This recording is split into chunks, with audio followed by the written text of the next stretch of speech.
Just a very short drive from the Atlantic coastline in the south of Portugal is this fantastic race circuit, the Algarve International Circuit, dubbed as the Portimão event effectively, although we are, as I say, about 15 or 20 minutes away from that fabulous holiday destination. Summer conditions we have here as well, albeit November tomorrow. 27 degrees Celsius, I noticed on the caption there. I hadn't expected it to be quite that warm, but it's certainly in the early 20s anyway, and we haven't got, as we typically have, the strong wind up here in the mountains either. So near perfect race conditions for the final event of the season, the European Le Mans Series. This is round 5 rather than 6 as it was originally billed pre-COVID, but we have championships to be decided, and we also have Le Mans invitations also to be sealed too. Of course, LMP2 done and dusted in respect of Phil Hansen and Philippe Albuquerque after their sublime performance, not only in this championship, but also in the World Endurance Series and the 24 Hours of Le Mans, last month when they took victory in that. And that was a real nail-biter for the team. But United Autosport's unstoppable. However, slightly more difficult to predict things in LMP3 and also in this class for the GTE cars. We've had 8 regular entries, got 2 extra ones as well from the World Endurance Championship prior to the final round for that series in Bahrain later in November. So thank you for joining me, Johnny Palmer and Bruce Jones. This is set to be even busier than the sessions we've just witnessed for the Michelin Le Mans Cup. These cars only get 10 minutes and there'll be 10 cars out on track, Bruce.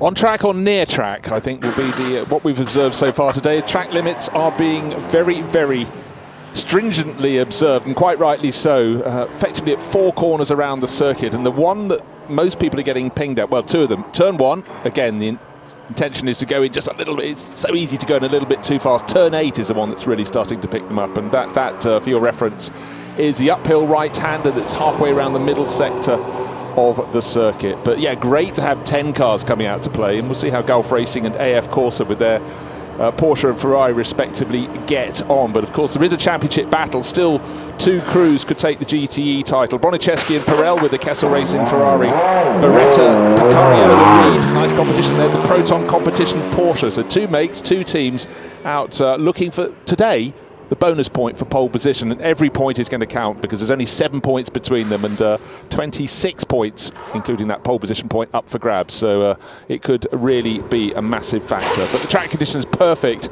here, 27 degrees. When I saw midweek it was 22 degrees, I thought, oh, I wonder if it'll still be that good when we get here. But 27 degrees, beyond everyone's wildest dreams, I think. It certainly is, particularly this late on in the year, yes. And obviously the track is heating up steadily through the day as well. We've just gone midday here in Portugal, bearing in mind that this country is an hour behind most of the rest of Europe and in line with the UK in that respect.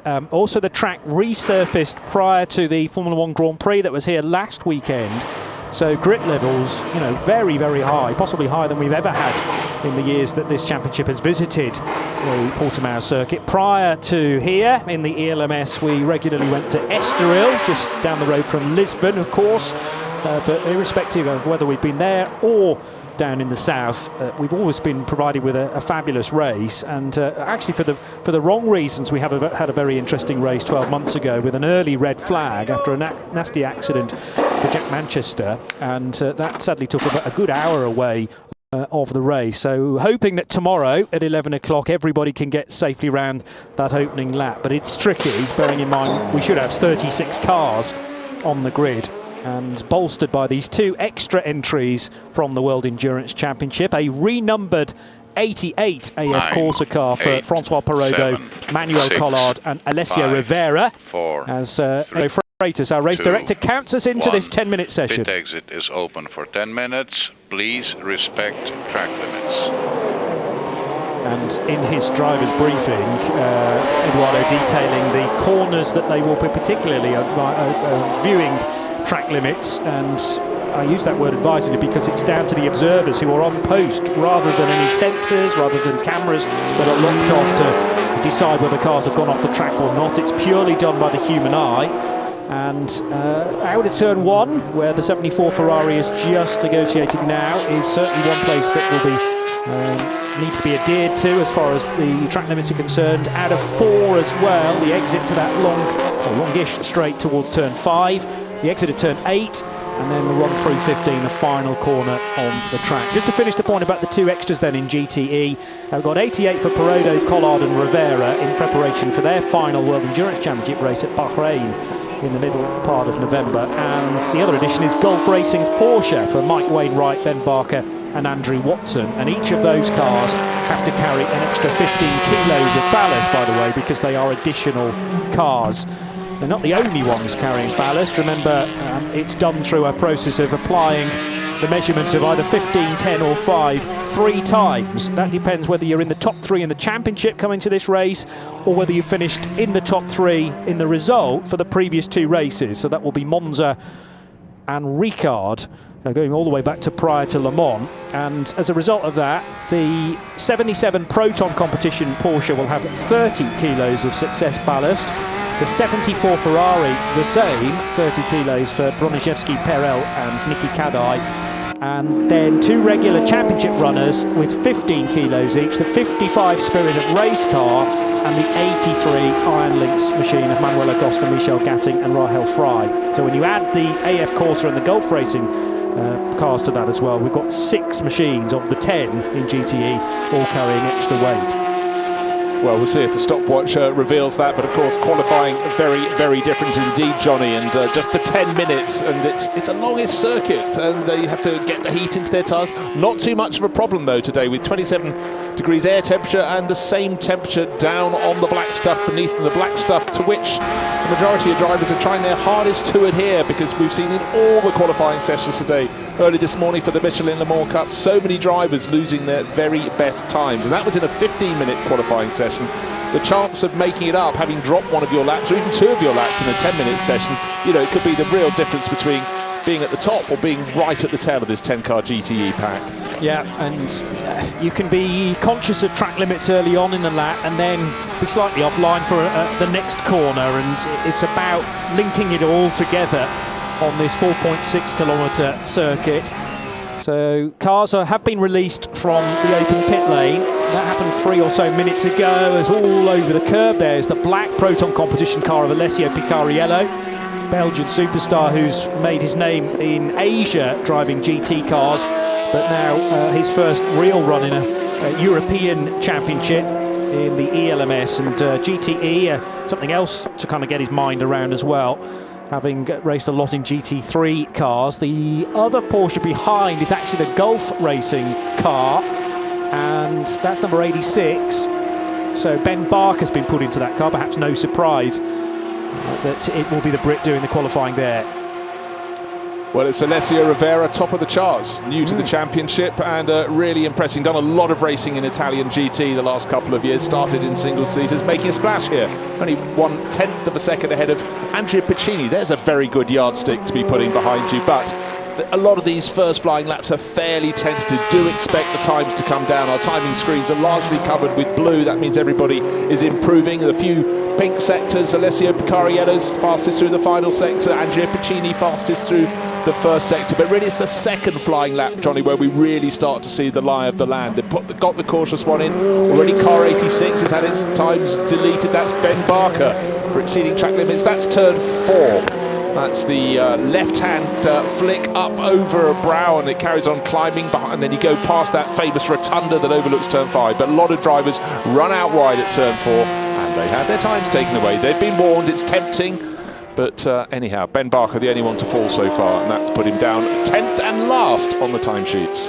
There's absolutely no pattern as far as the pole positions are concerned in GTE, because of the 4 sessions this year, we've had 4 different pole sitters. That's the really nice thing about this class. It could easily be a 5th different pole sitter at the end of this 10-minute session, as the 60 car, they were victorious as far as a point is concerned at Monza at their home race last time out to top the GTE times. and driving the 60 car, Andrea Piccini, looking to replicate that. He is quickest with a 1:38.986, just putting that time in now to leap ahead of Alessio Rivera, who's gone to the pits. Matt Griffin likewise, and Alessio Picariello. There's no limit as to how many Goodyear Eagle tyres you use in this session, and indeed the race. You can throw as many new tyres at these cars as you wish, and that's exactly what Proton Competition are doing.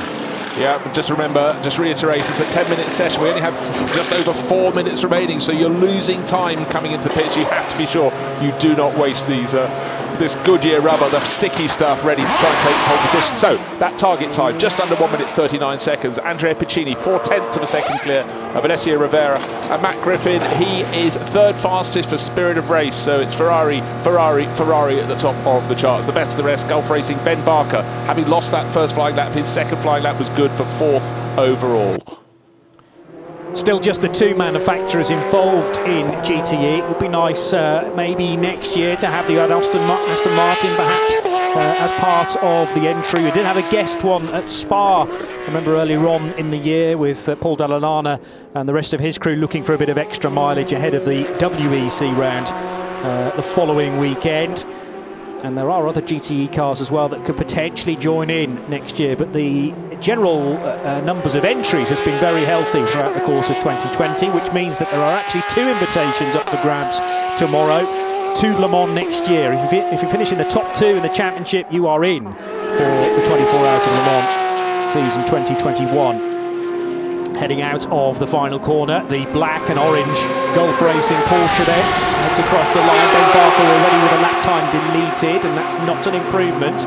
1:39.720 is that car's best time so far. As returning to the track now, Alessio Rivera currently second, Matt Griffin, who is third in the times, Picariello 5th, Ricard Leitz pits for new boots as well, but that car is back out on track, and Michel Gatting in the Iron Lynx Ferrari. We're going to get to the end of this 10-minute session. The checkered flag will be waved, and the quickest time could still come, well, effectively, Johnny, a minute and a half after that. And I really do feel we're going to have a flurry of times. They've just got to get across the start-finish line to start that flying lap. And 74, a championship leader in the pits at the moment, David Perel. But as you point out, he's only in 7th place out of 10. Not much time on the clock. He'll leave the pit lane with 2 minutes precisely. He'll get around that out lap and be able to start that flying lap just in the nick of time.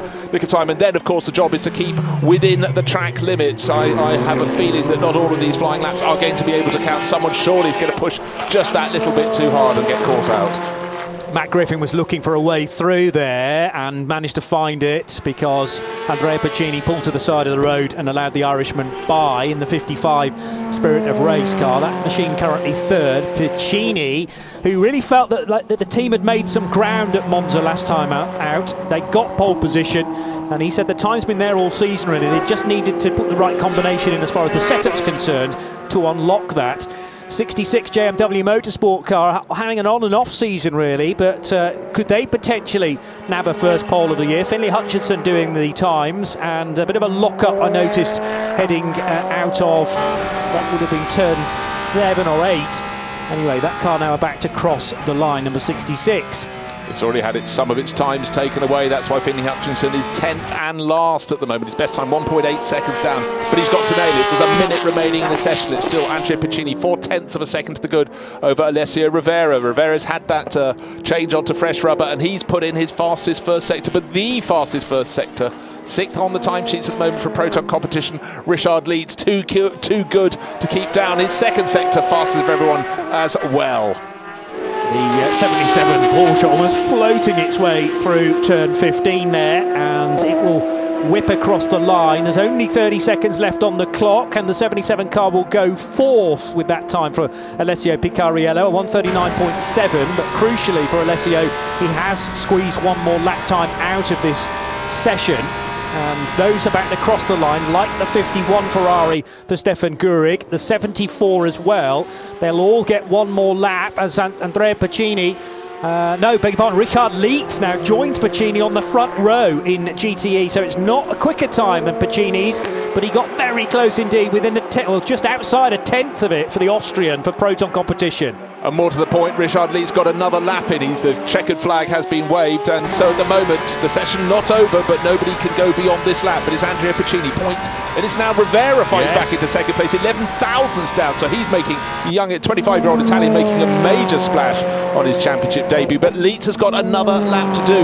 What can he do? Still times being deleted. Car 55. That's unfortunately the spirit of race. Matt Griffin driven Ferrari, fourth at the moment, but had its best time taken away. But yes, the star of Italian GT racing, Alessio Rivera, making his presence felt. 11 thousandths of a second adrift off Piccini's effort, but Piccini looking like he might improve again. He's done an absolute best through the sector 1 of this lap and a PB through sector 2. So is he about to extend that gap? Yeah, Matt Griffin fighting back as well. He's fourth fastest. He's got to find 0.6 of a second, and in fact he's coming into the pits, so he's not bothering. He had to find half a second to get up to third place, which at the moment is Richard Leeds. Rivera second, Piccini first. Cars now taking that checkered flag on the track. Where's the change coming? It's Andrea Piccini. He goes another 1/10 of a second faster. Yeah, brilliant time from Andrea Piccini as he saw the checkered flag streaming across the line there in the yellow and black Iron Lynx car, and surely that should cement pole position. Richard Leeds not lighting up the timing screen on this particular lap. I think the best of the Goodyear rubber has already gone for that Proton competition car, and Picariello will leapfrog ahead of Richard Leeds. Now that's because Leeds has had a time deleted. He drops all of a sudden down to 8th position and cannot change matters because he's in the pit lane. But the time that came from nowhere was Iron Lynx's second Ferrari. Michel Gatting suddenly right at the death. Yes. Vaults up the order into third place. So Picariello should have got up to third, but the place was already occupied by Michel Gatting. We'll keep an eye on the bottom of the timing screen because sometimes these lap times do take a short while to be deleted for exceeding, but it seems there's no answer to Andrea Piccini and Iron Lynx. Smiles all round down in their camp. And he becomes the first man to 2 pole positions in 1 season, therefore, at Monza last month and now here in Portimão, with Andrea Piccini 0.228 of a second clear of Alessio Rivera. But a great time from Michel Gatting, as you quite rightly say, to slot into 3rd position in the sister car for Iron Lynx, and they're also looking for an auto invitation to the 24 Hours of Le Mans as well. So is it possible that the 83 car can get into Le Mans, as they did for this year's running of the race, via that? We'll have to wait and see, but a really good result for a new team in the ELMS for 2020. Iron Lynx, it'll be a 1-3 on the grid, with in between the two, the guest entered, effectively AF Corsa car, Alessio Rivera, and we'll have to remember through the course of tomorrow's 4-hour race that the 88 car will not be eligible for championship points because they're an invitation entry, similarly with the 86 Golf Racing Porsche, and therefore cannot affect things. Well, I suppose they can in a way, because you can still make contact with a car that's not eligible for points. We hope they don't influence the race in that respect. But yes, if we've got regular championship runners actually running behind either of those 2 extra entries, they're invisible as far as point scores are concerned. Yeah, so the 2 championship runners, and the better place of those is the car that's chasing the championship, the Beretta Picariello Reed Proton Competition Porsche. Thought it was heading to 3rd place. That late lunge from Michel Gatting means it's 4th, but it puts it 3 places ahead on the grid of the Kessel Racing Ferrari that's down in 7th. David Perel did just not quite enough to move it up, but it's super close between 3rd and 7th place. You're covered by just 0.16 of a second, but out front, Iron Lynx clear by 0.228 of a second. Job very, very well done by Andrea Piccini. Confirmation of the positions and the times then from the first of 3 10-minute sessions. It is Iron Lynx who take a second pole of the year with a 1:38.769. Congratulations to Andrea Piccini. He was right about what he said in Italy last time. They have found something within that car. 0.228 of a second slower Alessio Rivera as the guest entered 88 car, and then the other Iron Lynx machine for Michel Gatting, regular championship runners, Manuela Gosner and Rahel Frey, her teammates. They will finish 3rd in the session. The pink and black Hublot-sponsored car then for Iron Lynx. Michel Gatting installed for qualifying on this particular occasion. It hasn't always been that way. I think Rahel Frey's had a couple of sessions earlier on in the year as well. Alessio Rivera sharing with Francois Perrodo and Emmanuel Collard there in their 88, the renumbered 88 car. I'm used to seeing that as 83 in the World Endurance Championship, but we already have an 83 in the ELMS, of course. And the 60 car taking pole position. after a great drive from Andrea Pacini. That's the car he shares with Claudio Schiavoni and Sergio Pianazzola. So, some much-needed reaction from the first session of 3 then. Let's head to Hayley Edmonds, who's in the pits. I'm joined here by Sergio Piazzolla, who is a driver for Iron Link. So you've got your second pole here in the ELMS this year, coming into Portimão.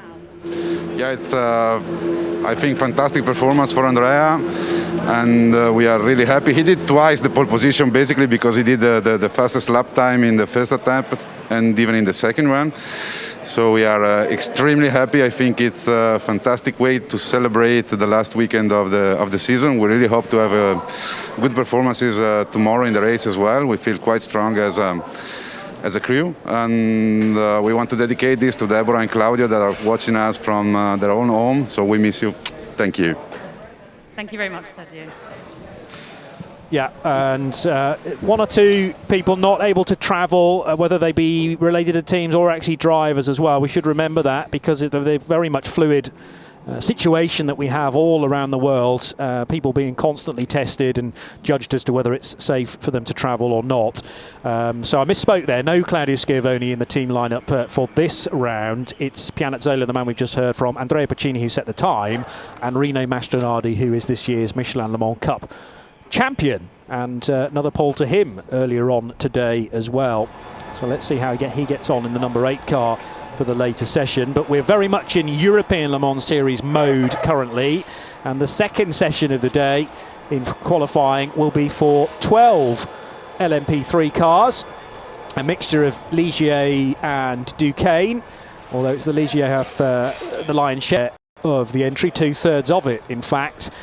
And it would be a brave person to bet against Wayne Boyd getting another pole of the year. He has, of the 4 possible opportunities, bagged 3 of them. And it was only David Drew for Real Team Racing who very late on in the session at Paul Ricard managed to get a first pole for that team, the Swiss outfit. There's been a driver change there as well.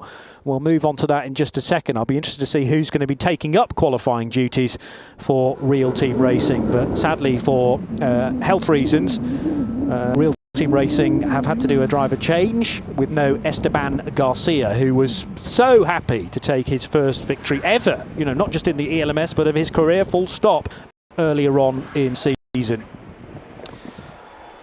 The number 3 car will go very strongly. They had great pace at Monza, but they didn't necessarily have the luck. And Jim Maguire involved in a crash at Ascari with one of the GT Ferraris, joined again by Andrew Bentley and Duncan Tappy in the number 3 car. And they're just bolting on new Michelins pretty late on. Also, I think a complete driver lineup for BHK Motorsport for this particular round. So Tom Cloet, who's certainly not new to LMP3 racing, joined by Julius Adomavicius and Alex Fontana. But Adomavicius, the 19-year-old Lithuanian, replacing actually another Lithuanian who's still tender years. Gustas Grimbergus, I think, was driving for that crew. BHK, I think it was anyway. But Grimberger's not on the entry list this weekend. Adomavicius certainly is. And Tom Cloet and Alex Fontana, his teammates. Real Team Racing with that change. So this is the number 8 car, which went strongly in free practice 1 yesterday. Julian Gerby, the Frenchman, replacing Esteban Garcia. Qualifying. 1 or 2 radio messages that you will hear in the next few minutes then, leading into this qualifying session, which is due to start in about 45 seconds time. And already at the front of the queue is the DKR car number 4 of, I'm going to say Laurence Hoare, but it may well be Francois Kerman doing the qualifying. We'll confirm the drivers in just a second. 30 seconds to open pit lane. Under 30 seconds to open pit lane. My screen is showing Laurence Hoare, but again, sometimes you get the wrong name on the timing sheets, but certainly keen to get out there in this P3 battle. 4 crews can still take the title. The outside hope is Nico Kari for Euro International, but leading the way. Boyd, Weldon and Gamble, their car, top of the pile. 4, 3, 2, 1. pit lane is open. LMP3 qualifying has started. Please respect track limits. And confirmation, it will be Laurence Heur at the wheel of the number 4 DKR engineering car. Eric Truyer in for Graf in the number 5 car. And we've got Nico Kari for Euro International, number 11, the all-black machine. Dino Lunardi for Inter-Europol competition, number 13. Alex Fontana for BHK Motorsport. And so far, that's your lot. Just 5 of the 12, but 1 or 2 will be holding back so that they're not circulating in a rather large gaggle. The key thing you want around here is track space, and without the distraction of a car in front of you, as much as a little bit of time it gains you, I think, down the main straight, actually it's probably going to be more of a hassle to run with somebody else on the undulating bulk of the lap. So Real Team Racing joined the session with David Drew at the wheel. He's the one person to break otherwise a Wayne Boyd stranglehold on pole position this year. David Drew taking pole at Ricard the second time we went to Le Castellet for the Paul Ricard 120. David Drew, definitely a real talent for Real Team Racing. Wayne Boyd, unsurprisingly, being installed in the number 2 car. And who else have I not mentioned? Colin Noble's in for Nielsen Racing in the 7. Vincent Capillet for Graf, car number 9. Garrett Grist in the other Nielsen car, number 10. And Malte Jakobsen for RLR M Sport, number 15. I believe Jakobsen's 17th birthday was yesterday. He's already clinched the drive for next season, so he's shipping through the years pretty quickly. 1 minute at 16 and 1 minute, almost pushing up daisies at 17. Yep, time ticks on by very quickly indeed. So Rob Weldon, Tom Gamble, Wayne Boyd currently lead the championship by 10 points. They have 68 compared to Martin Hipper's 58. There's been a fair few personnel change as far as the drivers are concerned for Inter-Europol competition, so it is just Hipper who is effectively the next best. But irrespective of who drives the cars, the team's championship well and truly up for grabs. So United Autosport, Inter-Europol competition, Real Team, all within an opportunity, and Euro International with an outside chance as well. But it's just the one LMP3 invitation, which of course isn't an LMP3. It doesn't allow you to run an LMP3 car at the 24 Hours of Le Mans next year, but you will move into LMP2, and that really is a great opportunity. In LMP3 in the Michelin Le Mans Cup, there aren't auto invites carried there, and it is just one from this class, so it's tricky to pick a winner. It really is, with the 10 points, the slight advantage for United Autosports. That could extend to 11, depending on what sort of form Ulsterman Wayne Boyd is on today.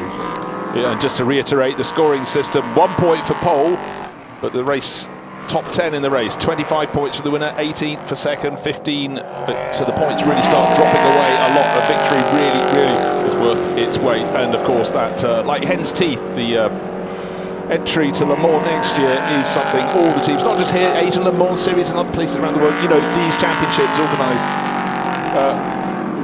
with an express intent of bringing teams from a more global spread to the 24 Hours of Le Mans. But right now it's all eyes on to see who's going to go top of the timesheets. The first flying lap that moves the top, Laurence Heur. You've heard the team before, DKR Engineering. And seeing what he can do, but certainly a very good early lap. But just a 1/10 of a second clear of Fontana for BHK Motorsport. But I want to see what Boyd can do. Look out for Boyd. He, as Johnny has pointed out, has been amazingly quick and consistent for United Autosports, and he's going to be trying to go for another pole position, but right now he's down the order. But it's all about putting the second flying lap on the board and not exceeding the track limits. And already one of the runners has gone wide and incurred the off. That's Laurence Heur. He's no longer at the top of the charts. That cost him first place. Has become 9th for him. Has now become 10th as Malte Jakobsen, just 17 yesterday, goes to the top of the charts.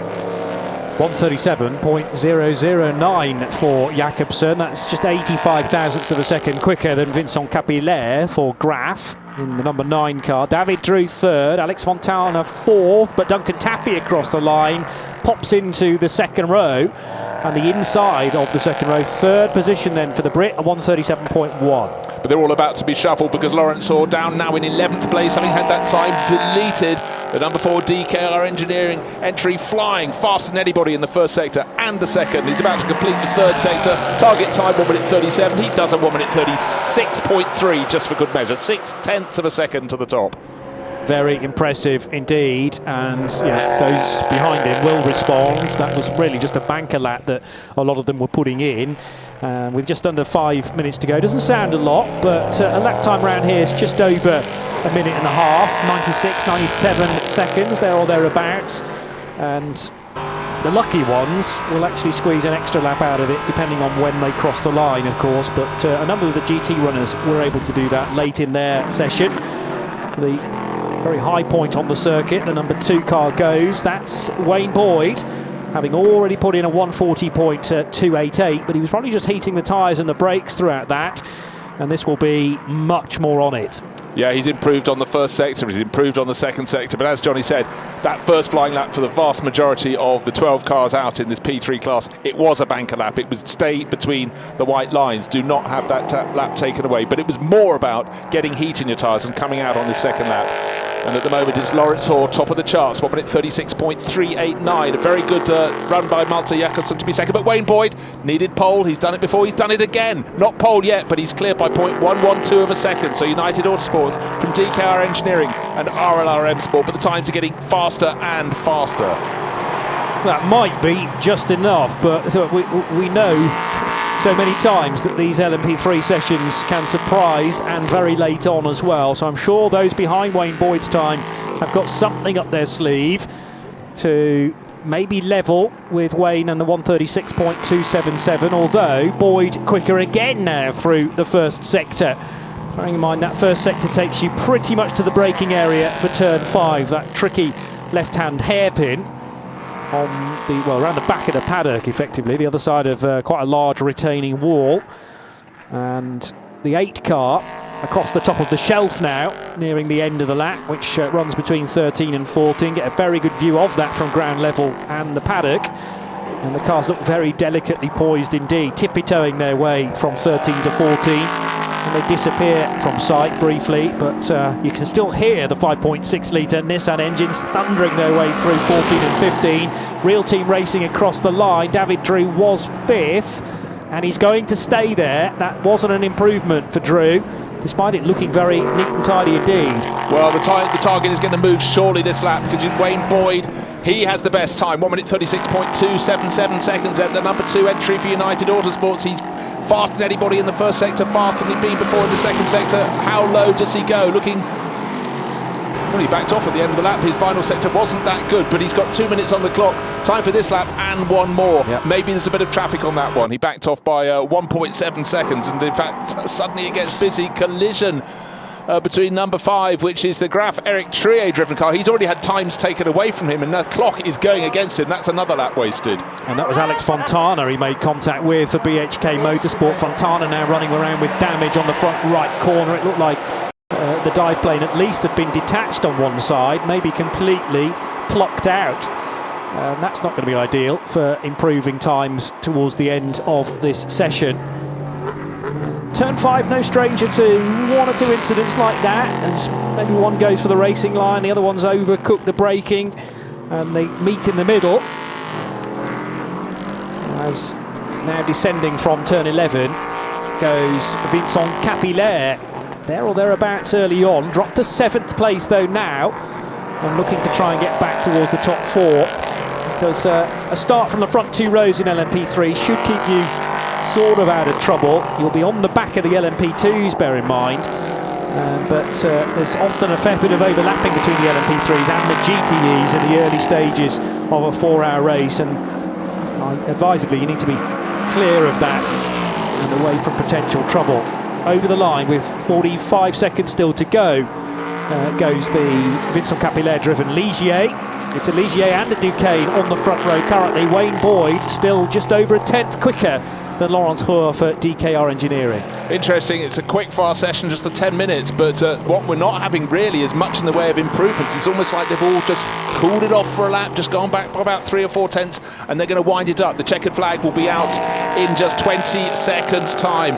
And all eyes on the number 4, Laurence Hoare. Can he go to the top? He'll get this lap in, and importantly, one more should he want to do so. Crossing the start-finish line with about 14 seconds to the good. Wayne Boyd still top. Just remember the time, 1 minute 36.277 seconds. He's 0.112 of a second clear of Laurence Hoare. I don't think these times are going to stay there, because in fact Wayne Boyd, he's upped it a little bit. He's faster than anybody, faster than his own previous best in the first of the 3 sectors. So much grip out there after this track was resurfaced prior to the Grand Prix last weekend, so I had expected the potential for a time to come, at the start, the middle or the end of the session, and indeed all 3 quite possibly. But you're right, it seems to be how quick you were out of the blocks in this particular 10-minute edition, and whereas previously we've seen good times coming all the way through, it looks like Wayne Boyd seals this early on and potentially goes even quicker on this final tour. A 1:36.277 is his best to date, but he is improving on this lap. He's done an absolute best in sector 1, a PB in sector 2. However, going even quicker now, Laurence Hoare through the middle sector. So let's see Wayne Boyd across the line. I think this will be an improvement on the 1:36.2. It's not. He's slower again through the final sector, so it's really now a question as to what Laurence Hoare can do. Can he keep the pace in the final sector? So interesting. Just remember the time, 1 minute 36.277 seconds, and now turn 14 has been completed. Turn 15, it's do or die. It's the final corner. A vast majority of the other cars have taken the checkered flag. The last one over the line. Will he go top? No. Again, slower through that final sector. They just cannot seem to find any speed in the final sector that takes you from the highest point on the track, which is turn 10, to the finish line. And in the end then, 6 laps completed for Wayne Boyd. He set his best on lap 3. That was much earlier than I was expecting.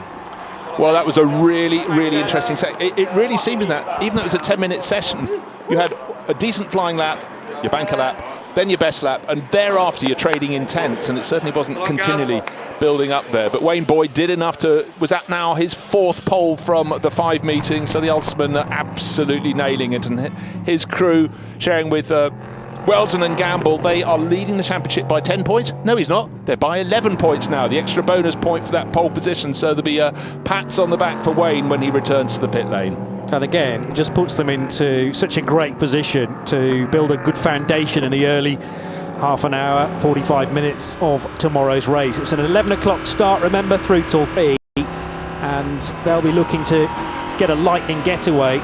It'll probably be Rob Weldon in for the start to get his drive time out of the way as early as possible. Then young Tom Campbell, who I was remembering in the week was Ginetta Junior champion only a couple of years ago, still only 18. Lovely lad if you ever get the chance to catch up with him, from Nottinghamshire in the UK.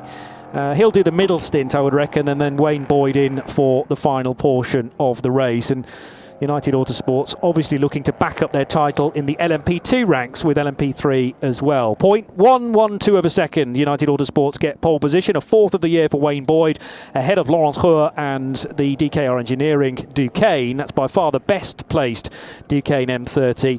There isn't another one in the top 8, in fact. Malte Jakobsen finishes 3rd fastest in the RLR M Sport car, and the other United Autosports machine for Duncan Tappy finishes in 4th. Let's hear from Tom Campbell, now chatting with Hayley. I'm joined here by Tom Campbell, driver of car number 2 for United Autosports. Well, a great start to this final round of the ELMS here in Portimão, with Wayne clinching that crucial point, and now you're going to be starting pole. How are you going to be approaching this race? Yeah, I mean, same as we've done all year, really. Obviously, another amazing qualifying by Wayne. He's been superb all year, and yeah, obviously position for tomorrow. And like you say, that extra point could be crucial for tomorrow's race.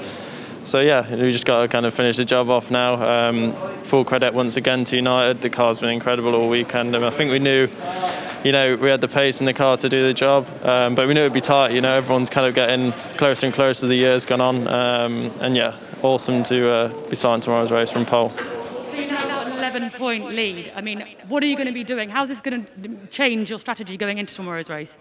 I mean, I think obviously our aim is just to win the race, really. We want to finish the year on a high, and I think, yeah, the last few races, obviously, we haven't been on the top step, and I know I, for one, I'm sure Wayne and Rob will be the same. We want to kind of win the last race, and yeah, I mean, I think it'll be the same approach as all the others. Obviously, Monza and Paul Ricard, had a bit of rain involved and stuff, and just things didn't quite go away with the full course yellows, which, led to us not having the result we wanted or really deserved. And yeah, I think here, fingers crossed it'll be a clean race and we can, obviously bring home a win and hopefully the championship. But no, looking forward to it. Fantastic. Thank you very much. Well, it's certainly the best place to be starting the race from, as I've described. And yeah, he talks about some difficult results in recent races, a non-finish for the second Ricard. As he said, it was raining and it was going into the darkness there as well. That was a tricky one, and they finished third for the Monza race last time out, but Wayne did get the point for pole position. So a reminder of the second place car, Laurence Rohr, finishing as by far the best Duqueine M30 in the instantly recognisable orange and black livery, but it is the number 2 car that tops the times for a 4th occasion in 2020.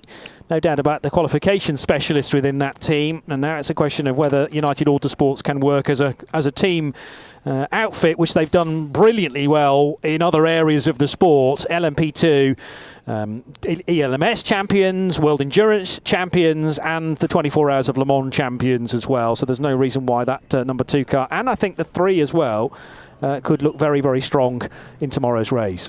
Yeah, and with that extra point for pole position, it means that for Martin Hipper, who's second in the championship, he can no longer clinch it by finishing 5th. He has to be 4th or upwards. And then the 2 other crews, Nick Okari, Fiore International, he's got to win. He knew that anyhow.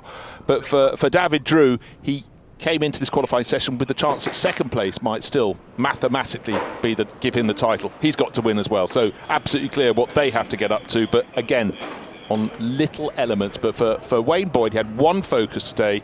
It's a focus he has applied superbly across the year, and he's nailed it. Now, of course, down in the pit lane, we know the title is going to United Autosports, clinched last time out. But Pride and going for pole position, the pressure's on them now. And, of course, the car that's second in the championship, there's a lot of pride at stake for them. If they could take a pole off their teammates, and it'll be Van Uter who's going out to do that, that's precisely what they would like to do.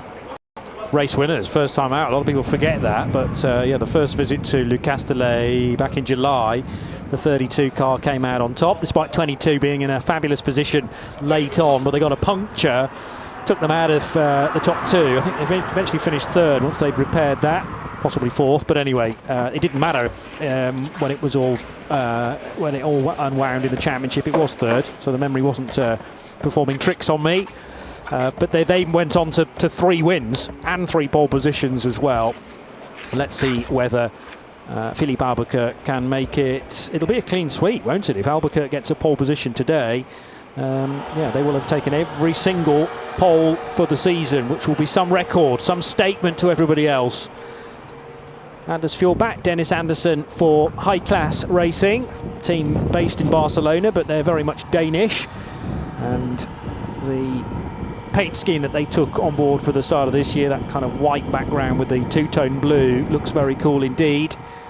An up and down season for that crew. They're currently 10th in the championship.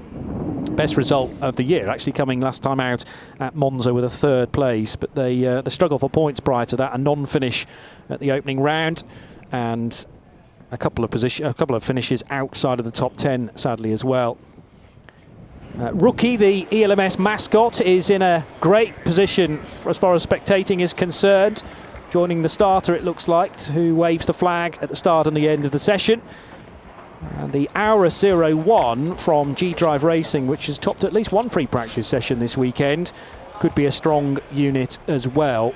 And they have gone back to Nick de Vries, haven't they, in that car? We have had Jean-Eric Verne on a couple of occasions, joining Mikkel Jensen and Roman Rusinov, but it'll be the Dutchman in with Jensen and Russian driver Rusinov for car 26. Francesco Draconi and Sergio Campana for BHK Motorsport, all ready to go. That's the number 35 car, and 14 machines in the entry for LMP3, which make it just the most numerous of the three. But yeah, it's all about who's going to finish second here, and very important for you to do so, because that will give you an auto invite to the 24 Hours of Le Mans next year. Looks like Nicolas Lapierre is ready to go for Cool Racing. Joop van Uitert in the 32, as Bruce has already mentioned. It'll be Philippe Albuquerque, I'm sure, in car 22.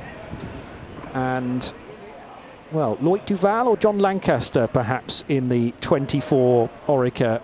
We didn't have Loic Duval last time out because he was busy racing DTM, I seem to remember. But there is a potential for a delay to this session. And this again relates to problems, I think, down at turn 1. Much of the free practice 2 session earlier on today, which was an 8 o'clock start, had to be red flagged, sadly, because of one or two of the drain covers coming loose. It looks like they're now being super glued back into place, Bruce.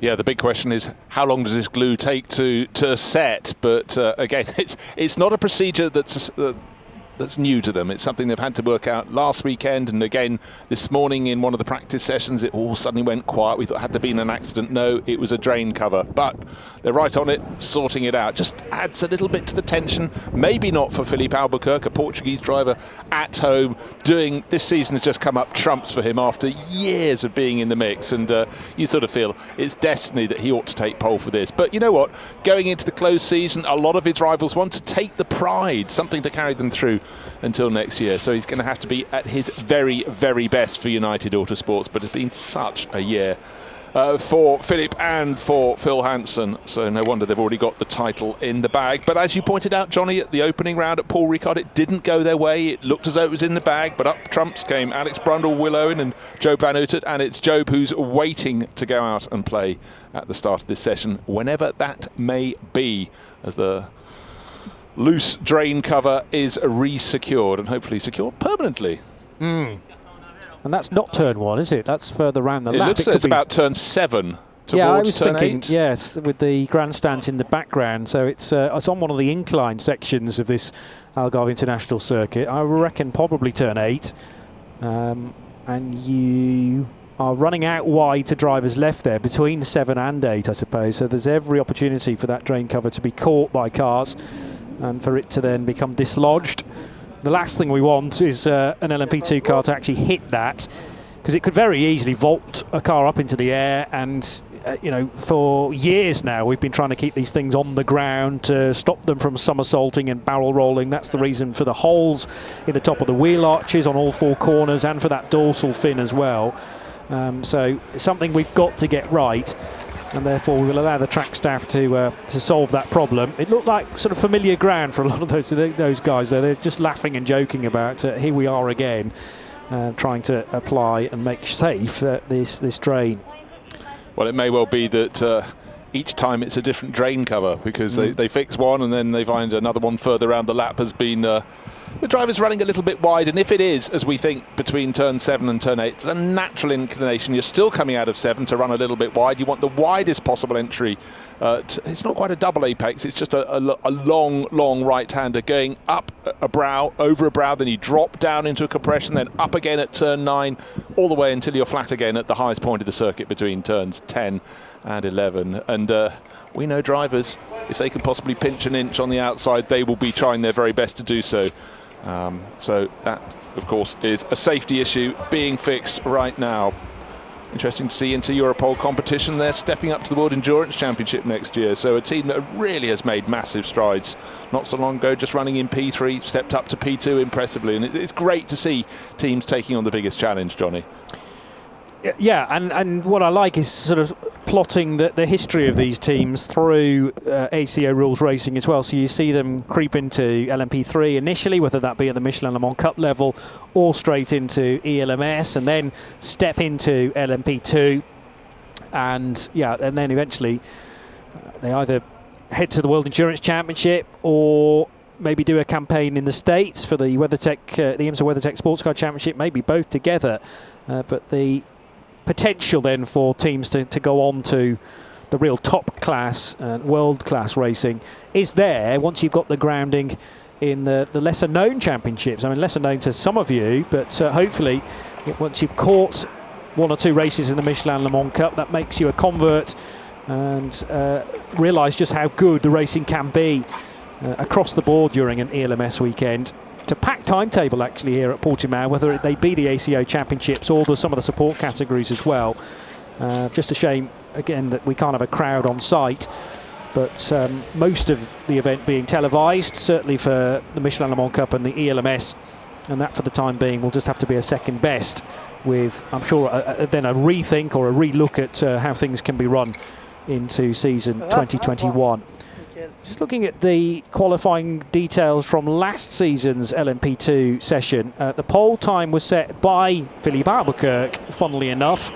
You say he is from Portugal. He's about 450 kilometres from home, mind you, though, because Coimbra, right in the north of the country.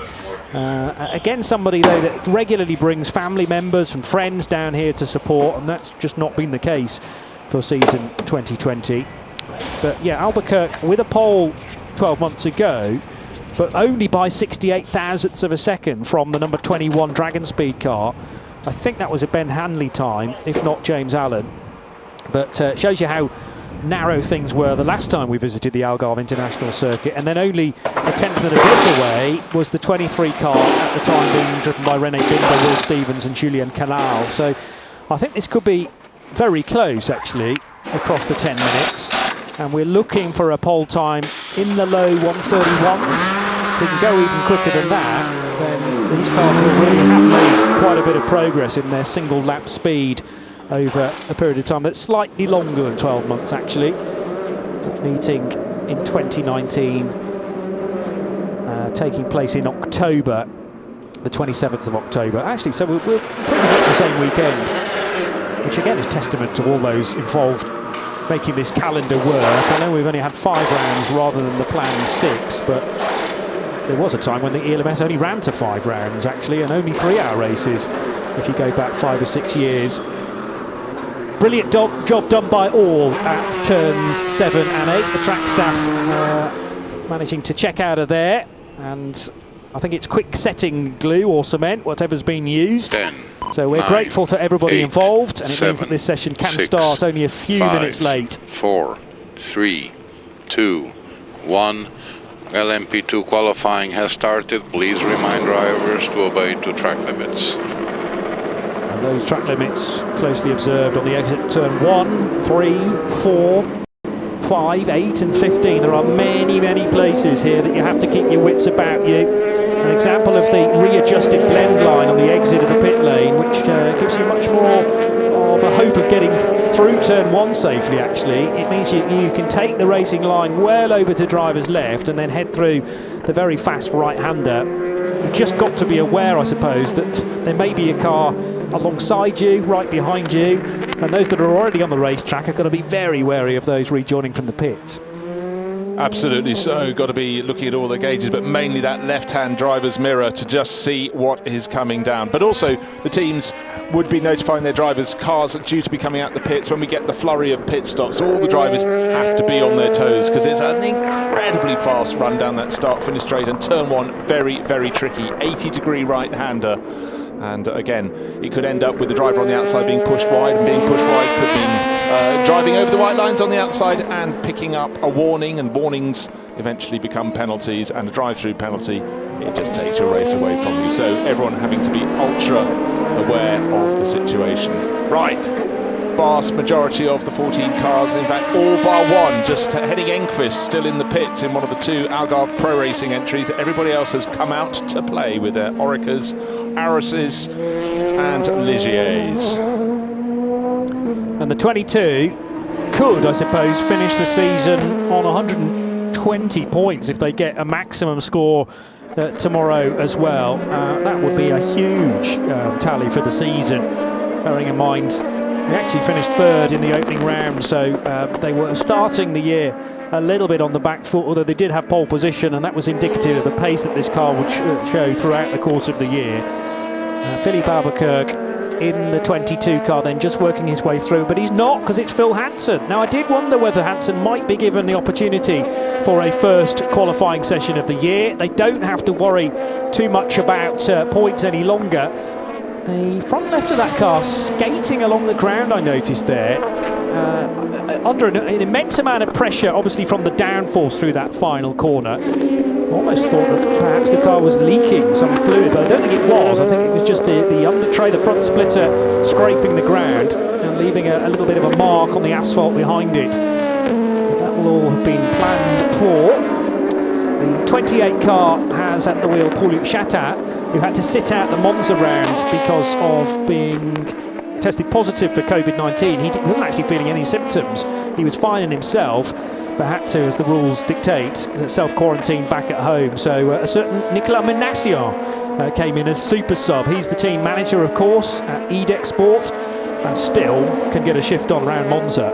Certainly can. Just looking how Paul-Luc Chatin struggling to get the front end of the car turning in, but the EDEC Sport will go to the top. First car of the start-finish line. Target time 1 minute 30 seconds flat. Nick de Vries had some very quick middle sector times. He drops into second place. Nicolas Lapierre into third. The times will rotate through, but just remember that pole position surely is going to be under 1 minute 30 seconds. 0.08 of a second shy for EDEC Sport, but now we have a car half a second quicker. Will Stevens, Panis Racing, one of the handful of crews on the outside of the championship battle, but could still get enough points to take the second place in the European Le Mans Series that guarantees an entry at Le Mans in 2021. There's plenty to play for.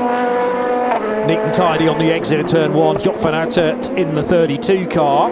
He is also heading into turn 3 on the perfect line as well. You have to scrub off an awful lot of speed into the right-hander there, and it's a frustrating wait to then leap back on the power as you work your way through turn 4. But Will Stevens setting the pace, a 1:29.542. He's a 10th clear of Phil Hanson. Gabby Aubry for Algarve Pro Racing, 3rd fastest. And then it's Thomas Laurent for Graf, Anders Fjordbach for High Class Racing, and Nick de Vries for the G-Drive Racing Aurus. And the first lap time that could possibly be deleted was the first flying lap. The first person to do that, Paul-Luc Chatin. He's now down in 12th place out of the 14 runners, so he is the first to transgress. But it's Will Stevens fastest by 0.1 of a second from Phil Hanson. What is the second flying lap gained to yield this time around? So Panis Racing, car number 31, now just 0.043 of a second faster than G-Drive Racing Aurus. Nick de Vries into second place. Just weaving the car out and almost drifting the car out of turn 5 was Sergio Campana there for BHK Motorsport. But at the sharp end, 67 thousandths of a second between Will Stevens and Nick de Vries. That's an Orica versus Aurus battle, but now Job van Uitert gets involved and leapfrogs the two of them. So Job van Uitert up to the fastest time in car 32, a 1:29.297. 0.2 of a second clear of Will Stevens. Nick de Vries is 3rd fastest, and Nicolas Lapierre going across the line for Cool Racing bags 4th, at least for the time being. And Paul-Luc Chatin has had another time removed from him, his 3rd lap, but he actually reported to the pits for a fresh set of tyres. But again, as we saw in the P3 qualifying, at about the 4-minute mark, the pits suddenly become very busy indeed, and those drivers have to get out, get a warm-up lap in, and may have one, if they're very lucky, 2 flying laps to follow. But the Job van Uitert top, as Johnny pointed out for United Autosports, 0.2 of a second clear. They haven't reported to the pits. They're doing it all on one set of rubble.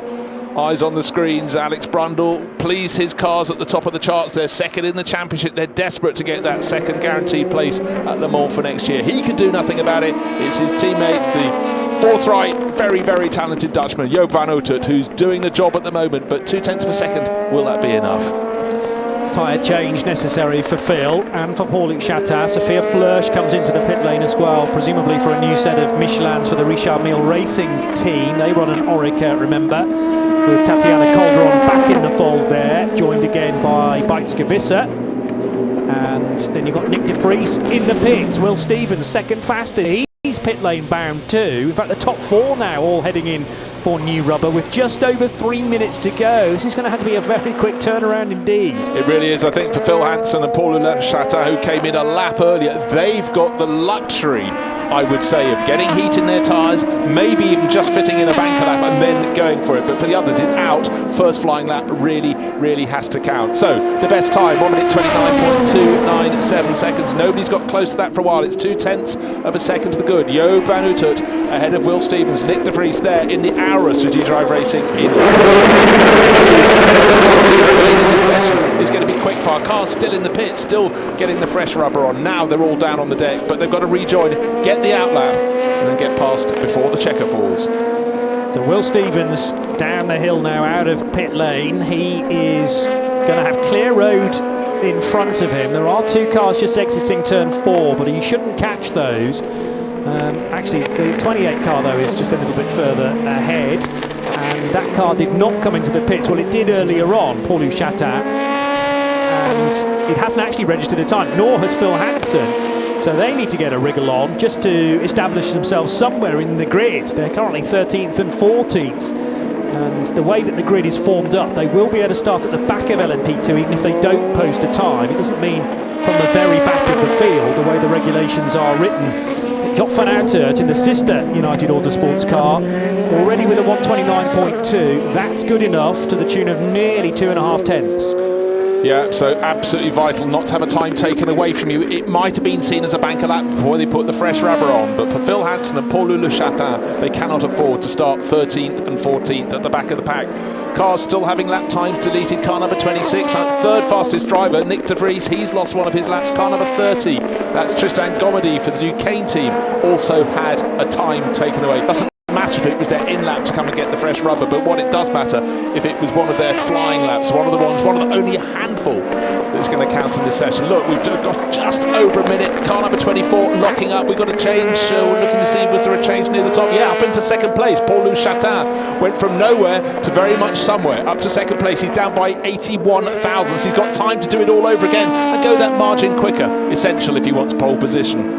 Will Stevens has just completed his outlap, so this is where he's going to earn his money now and turn on the style. Will Stevens already third quickest, but he's looking to bank himself a front row start. Phil Hansen to third quickest now in the number 22 car, so that's United Autosports first and third, with Paul-Louis Chatin the meat in the sandwich. Another car to pit lane is the Algarve Pro Racing machine of Loic Duval.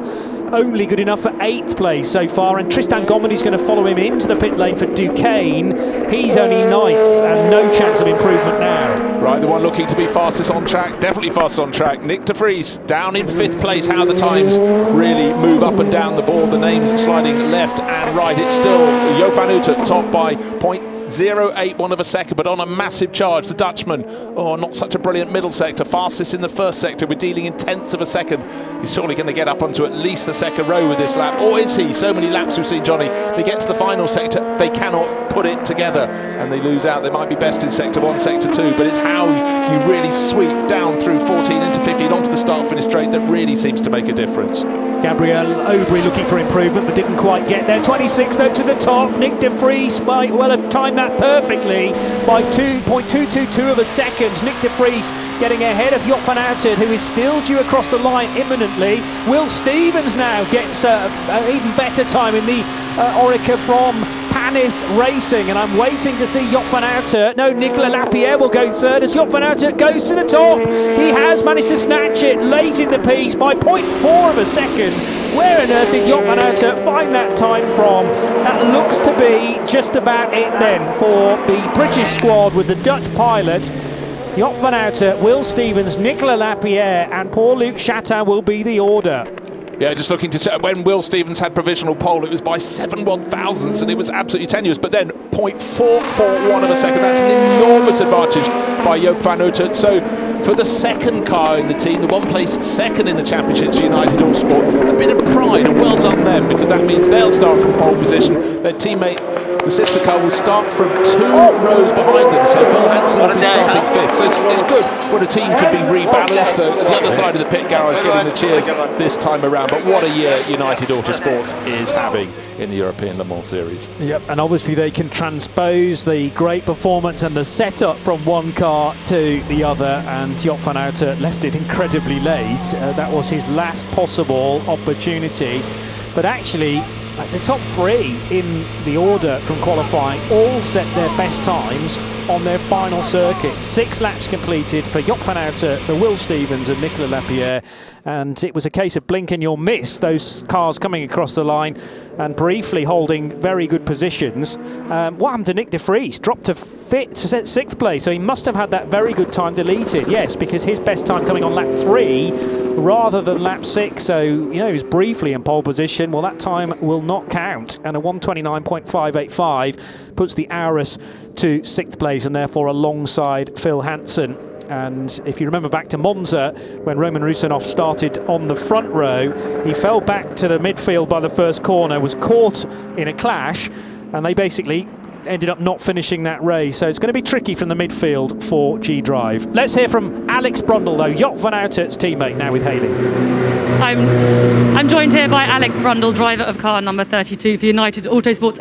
Never mind the circuit being like a roller coaster. That was an emotional roller coaster. I was stood right next to you, and it was going, just focusing on Job. Tell us just what was going through your mind. Well, just obviously pushing the laps and trying to keep in touch with it, because so many laps were being deleted for track limits, trying to keep on top of the sectors as well. But what a great lap from Job, and delighted to be starting from the front tomorrow. Yeah, fantastic result, obviously. You've got the point. First pole of the season. Yeah, it's great for the guys and puts us in a great position for tomorrow, and great for Job as well. He's been driving so well all year, and it's lovely. He's got his family here. It's lovely to see everybody and the whole team so happy. Fantastic. Thank you much, Alex. Thanks, guys.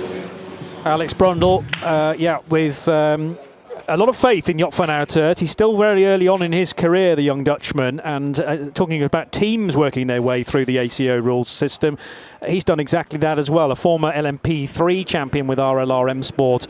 Be interesting to see where Job goes in the order, actually. I'm expecting Alex to be put into the car for the end of the race, but we'll wait and see. United then with the first pole of the year with the 32 car. 22 had got all of the others prior to that. Will Stevens ran it very close, but 0.4 of a second he misses out. Cool Racing and Nicolas Lapierre finish in 3rd position. And a reminder that the number 2 United Autosports gets another pole position in LMP3, courtesy of Wayne Boyd. He'll start ahead of the DKR Engineering Duquesne. And it's Iron Lynx with a 2nd pole in a row after their great performance in Italy last month. So the 60 car will start ahead of the guest entered number 88 AF Corsa machine. But one or two other championship protagonists in GTE we'll have to keep our eye on, namely the 74 Kessel Racing crew, who currently lead the GTE standings. Well, that was a fabulous bit of entertainment, 60 minutes or so of it. Let's hope that the drain problem doesn't creep back in again for our races today, the first of which is later on today for not these cars but for the Michelin Le Mans Cup at 10:03 local time. And the European Le Mans Series finale will be 11 o'clock Portuguese time tomorrow through till 3 o'clock. So thank you for joining Bruce Jones and Johnny Palmer. We look forward to the race and the final event of the year tomorrow. Bye for now.